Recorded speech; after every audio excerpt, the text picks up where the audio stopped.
தாழ்ந்திட வைப்பதும் சனி பகவானின் செயல் அல்லவா? அந்த கணபதி கரத்தை கண்டவர் தமக்கு சனியின் பார்வை நலம் அல்லவா?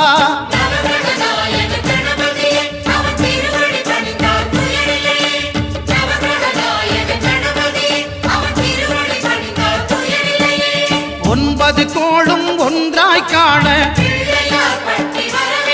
அங்கு கற்பகம் என்னும் கடவுளின் மெய்யில்